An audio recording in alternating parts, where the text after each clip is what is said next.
မင်္ဂလာပါကျမတို့ Teacher ဝိုင်းဖြစ်ပါတယ် Level A Professional Training Academy ရဲ့ founder ဖြစ်တယ်လို့ Communication Master ဆိုတဲ့စာအုပ်ကိုရေးသားသူဖြစ်ပါတယ်အဲ့တော့ကျမရေးသားထားတဲ့ Communication Master ဆိုတဲ့စာအုပ်ကိုအပိုင်းလိုက်ကျမဖတ်ပြသွားမှာဖြစ်ပါတယ်ဒါလေးကိုတစ်ချက်လောက်လိုက်ပြီးတော့မှ learning လုပ်ကြည့်လို့ရပါတယ်เนาะအဲ့တော့ပထမအဆုံးအနေနဲ့ကိုရိုင်းနဲ့အရင်တော့ဒီ communication နဲ့ပတ်သက်ပြီးတော့မှအားနည်းချက်တွေရှိခဲ့တဲ့သူဖြစ်တဲ့အတွက်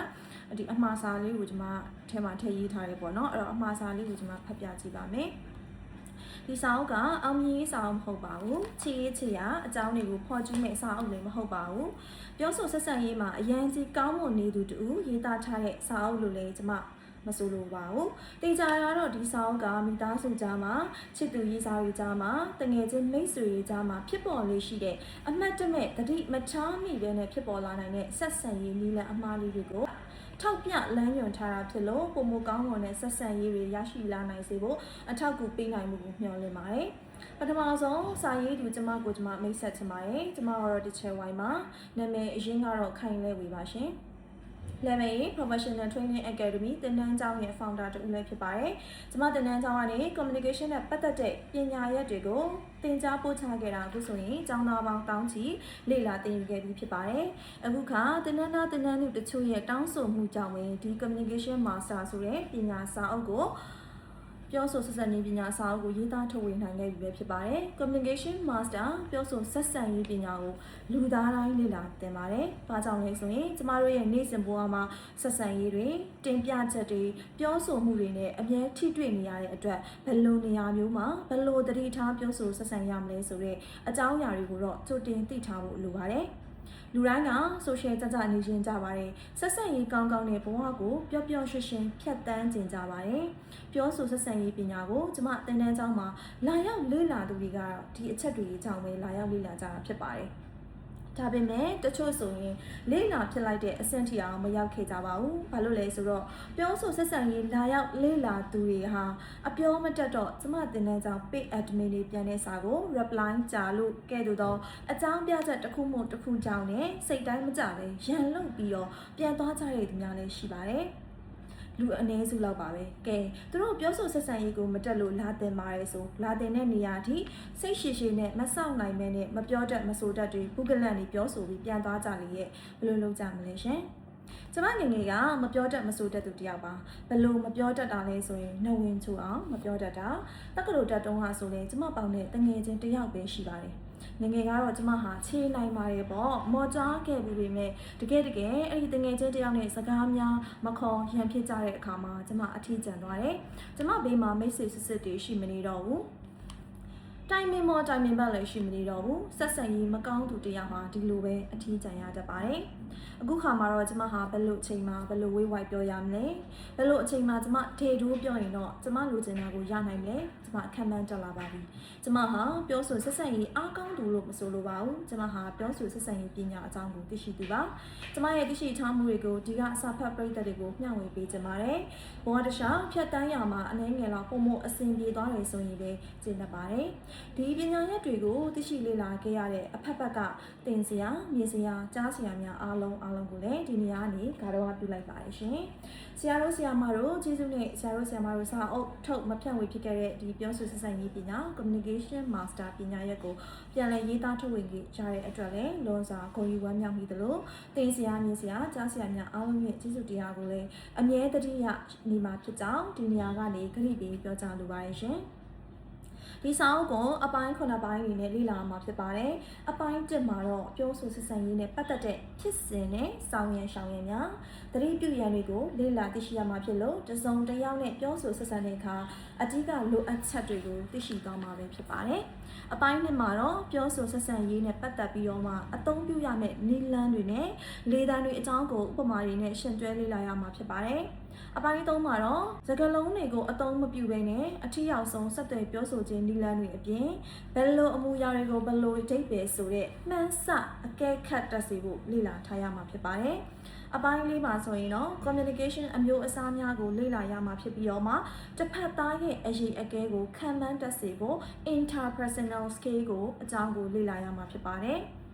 အပိုင်း9မှာဆိုရင်တော့မှန်ကန်ထိရောက်သောပြောဆိုဆက်ဆံနည်းလမ်းများနဲ့ပြောဆိုဆက်ဆံရေးမှာနားလည်မှုလွဲမှားနိုင်ခြေရှိတဲ့ဖြစ်စဉ်များကိုလေ့လာရမှာပဲဖြစ်ပါတယ်။ဒါတွေကိုလေ့လာခြင်းအပြင်မိမိပတ်ဝန်းကျင်မှာပြဿနာတွေလျော့နည်းလာပြီးတော့မှရေရှည်တည်မြဲတဲ့ဆက်ဆံရေးတွေကိုရရှိနိုင်မှာဖြစ်ပါတယ်။အပိုင်း6အနေနဲ့ကတော့ပြောဆိုဆက်ဆံရေးမှာအသုံးချရမယ့်လူတစ်ယောက်ရဲ့ personality ကိုယ်ရည်ကိုယ်သွေးကိုစမ်းစစ်ခြင်းအပိုင်းတွေလာမှာပဲဖြစ်ပါတယ်။ personality ကိုခံမှန်းတတ်ခြင်းအပြင်တစ်ဖက်လူရဲ့အတွေ့အမြင်တွေရှေ့ဆက်လှုပ်ဆောင်ရမယ့်လှုပ်ဆောင်ချက်တွေကိုကြိုတင်ခံမှန်းနိုင်မှာပဲဖြစ်ပါတယ်။အပိုင်းခေါ်နောက်ဆုံးပိုင်းမှာတော့ရေရှည်တည်မြဲတဲ့ဆက်ဆံရေးတွေရဖို့မိသားစုချစ်သူရည်စားတွေအကြားအပေါင်းအသင်းတွေကြားမှာနားလည်မှုလွဲမှားနိုင်ခြေရှိတဲ့အကြောင်းအရာတွေကိုရှော့ချဖို့စာရေးသူကျမရဲ့ကိုယ်တွေ့ဖြစ်ရများသောသုံးသပ်ချက်များနဲ့အကြံပြုချက်များပါဝင်မှာဖြစ်ပါတယ်။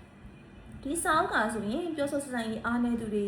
စိတ်မရှိတတ်တဲ့သူတွေပေါင်းသိဆက်ဆံရေးမှာအားနည်းနေသူတွေအတွက်အခုထပ်ပုံမကောင်းမွန်တဲ့အခြေအနေတစ်ခုတည်းပြောင်းလဲနိုင်မယ်လို့ကျွန်မယုံကြည်ပါတယ်။ကျွန်မတို့ Teacher Y မှာ Level သင်တန်းကျောင်းရဲ့ founder ဖြစ်တယ်လို့ကျွန်မတို့ MBA France BSc DBN UK နဲ့ PGD CSM ဆိုတဲ့ဘွဲတွေကိုရရှိထားတာပဲဖြစ်ပါတယ်။ဒါလေးကတော့ကိုမိတ်ဆက်လေးပါရှင်။ဆက်လက်ပြီးတော့ကျမတို့အပိုင်း1လေးကိုဆက်ပြီးတော့မှဖတ်ပြပေးတော့မှာဖြစ်ပါတယ်အဲ့တော့အပိုင်း1မှာဆိုရင်ကျမတို့ communication master ရဲ့အနှစ်သာရပေါ့နော်ပြောဆိုဆက်ဆံခြင်းပညာရဲ့အနှစ်သာရလေးကိုဆက်လက်ပြီးတော့မှဖတ်ပြသွားမှာဖြစ်ပါတယ်ပထမဆုံး communication ဆိုတာဘာလဲလို့ဆိုရင်ကျမတို့ကိုယ်ခန္ဓာကြီးနဲ့တင်စားပြခြင်းပါရဲ့ကျမတို့တွေကအမေးပိုက်ထဲကမွေးလာစဉ်အချိန်ကလေးက aware ဆိုတဲ့ organ နဲ့အတူစတင် communicate လုပ်လာကြတာပါဒါပေမဲ့လည်းအသက်အရွယ်တွေဘလောက်ကြီးလာပါစေ communication skill ကိုမလေ့လာရင်သူ့ရဲ့သဘောတဘာဝကိုမသိနိုင်တယ်လို့ပဲကျမတို့ရဲ့အသွေးသားတွေကကျမတို့နေ့စဉ်ထိတွေ့နေရပေမဲ့မလေ့လာရင်မသိနိုင်ပါဘူးဥပမာကြောက်ကက်ရဲ့အလုပ်လုပ်ပုံသွေးကြောတွေရဲ့လှည့်ပတ်နေပုံနှလုံးရဲ့သွေးလည်ပတ်မှုစတာတွေဟာကျမတို့ခန္ဓာကိုယ်ပေါ်မှာရှင်သန်လှုပ်ရှားနေကြပေမဲ့မလေ့လာရင်သူတို့ရဲ့လှုပ်ဆောင်ချက်တွေကိုသိချင်မသိတယ်လို့ပါပဲ communication skills ဆိုတာဘာလဲဆိုတာကိုမပြောခင်မှာ human skills ဆိုတာဘာလဲဆိုတာကိုအရင်သိထားဖို့အတွက်လိုအပ်ပါတယ်။ဘာကြောင့်လဲဆိုရင် communication ဆိုတာ human skill တွေကတစ်ခုပဲဖြစ်လို့ပါပဲ။လူသားစွမ်းရည်ဆိုတာကတနည်းအားဖြင့် soft skill လို့လည်းကျမတို့ပြောလို့ရတယ် human skill လူသားစွမ်းရည်ဆိုတာကလူသားအချင်းချင်းဆက်ဆံတဲ့နေရာမှာအသုံးပြုကြတဲ့အရေးအချင်း skill တွေကိုဆိုလိုတာဖြစ်ပါတယ်လူသားစွမ်းရည်မြင့်မားလေးဘဝအတွက်အောင်မြင်မှုပန်းတိုင်ကိုအမြန်ရောက်ဖို့နီးစပ်လေးပဲဖြစ်ပါတယ်လူသားစွမ်းရည် human skill တွေမှာဘာတွေပါလဲဆိုရင်ကျမတို့လူသားတိုင်းမဖြစ်မနေလေ့လာထားတဲ့နဲ့ချွတ်တွေ့ပြောဆိုဆက်ဆံခြင်းပညာ communication skillလူအချင်းချင်းဆက်ဆံမှုဆိုင်ရာ interpersonal skill လူမှုရေးကျွမ်းကျင်မှုပညာ social skill ဆိုတဲ့ဒီ၃မျိုးကိုအခြေခံထားတယ်လို့ပြောလို့ရပါတယ်။အဲဒီတော့လူသားစွမ်းရည် human skill ကောင်းတဲ့သူဆိုတာ communication skill ကောင်းတဲ့သူပြီးတော့ interpersonal skill ကောင်းတဲ့သူ social skill ကောင်းတဲ့သူဒီအရေးအချင်း၃ခုလုံးမှာတော်နေတဲ့သူတွေကိုကျမတို့က human skill ကောင်းတဲ့သူလို့သတ်မှတ်နိုင်ပါတယ်။အဲဒီတော့ human skill ဆိုတာဘာလဲဆိုရင်လူအချင်းချင်းထိတွေ့ဆက်ဆံတဲ့နည်းလမ်းဖြစ်ပြီးတော့မှ interpersonal skill ဆိုတာကဘာလဲဆိုရင်တော့တစ်ဖက်သားရဲ့စိတ်ခံစားမှုတွေအရေးအကဲတွေကိုသိရှိပြီးတော့မှမျက်နှာချင်းဆိုင်အပြန်အလှန်ပြောဆိုဆက်ဆံခြင်းပြောဆိုဆက်သွယ်ခြင်းဖြစ်ပါတယ်အဲ့တော့နောက်ဆုံးတစ်ခုဖြစ်တဲ့ social skill ဆိုတာကတော့ပေါင်းတင်ဆက်ဆံရေးလိုပဲအလွယ်တကူမှတ်ထားလို့ရပါတယ်ဒါကတော့အချင်းချင်းရှင်းပြပေးသွားတာဖြစ်ပါတယ်အနောက်မှာအသေးစိတ်တစ်ခုချင်းထပ်ပြီးတော့မှရှင်းပြပေးသွားပါမယ်အဲ့တော့ social skill ကနေဘာကိုထပ်ပြီးလေ့လာနိုင်လဲဆိုရင် introvert personality တိတ်တက်နေတတ်တဲ့ကိုယ်ရည်ကိုယ်သွေးရှိသူ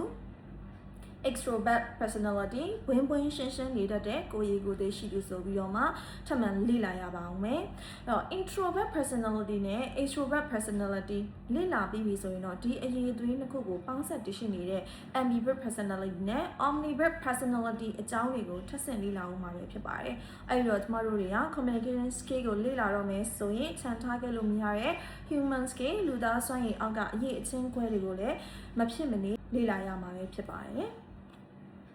အဲ့တော့မိမိတို့ပတ်ဝန်းကျင်မှာ human skill ကောင်းတဲ့သူနဲ့ technical skill ကောင်းတဲ့သူနှစ်ဦးမှာဆိုရင်လူတွေကဘယ်သူ့ကိုရွေးချယ်ကြလိမ့်မယ်လို့ထင်ပါတယ်။ဥပမာအနေနဲ့လုပ်ငန်းတွေတစ်ခုမှာဆိုကြပါတော့လူတစ်ယောက်က technical skill အရင်ကျွမ်းကျင်နေမယ်ပေါ့။အဲ့တော့ technical skill ဆိုတာက